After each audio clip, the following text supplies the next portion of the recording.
Assalamualaikum warahmatullahi wabarakatuh. Saya Rifina Tasya Zahra, BP 19101155310424. Saya berasal dari kelas manajemen 9. Video ini saya buat untuk memenuhi tugas mata kuliah manajemen kualitas. Baiklah, langsung saja pada soalnya, yaitu mengapa kualitas itu penting. Menurut Russell, kualitas dianggap penting bagi organisasi atau perusahaan ialah yang pertama, meningkatkan reputasi perusahaan.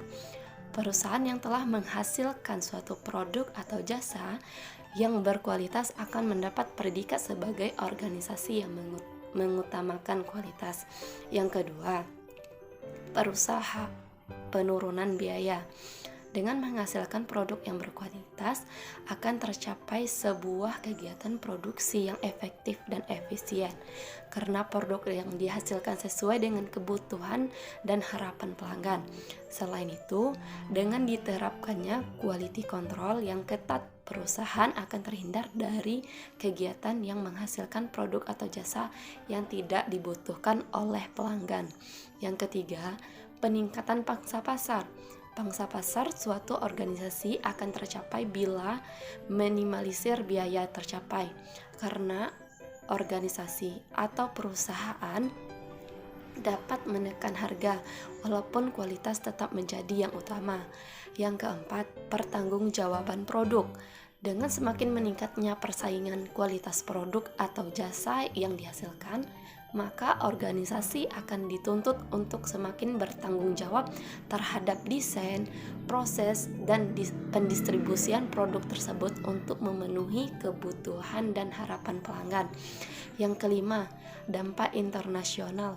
Bila suatu organisasi dapat menawarkan produk atau jasa yang berkualitas, maka selain dikenal di pasar lokal, produk atau jasa yang ditawarkan juga akan dikenal dan diterima di pasar internasional.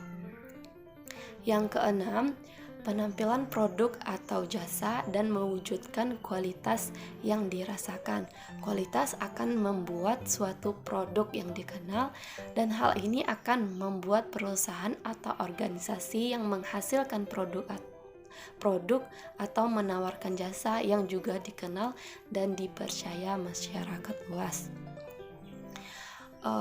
Selanjutnya, apabila perusahaan mampu menjadi produk yang disukai atau diminati pelanggan, maka akan berdampak pada kualitas perusahaan tersebut, yaitu kepuasan pelanggan. Setelah pelanggan merasa puas, maka pelanggan tersebut akan melakukan pembelian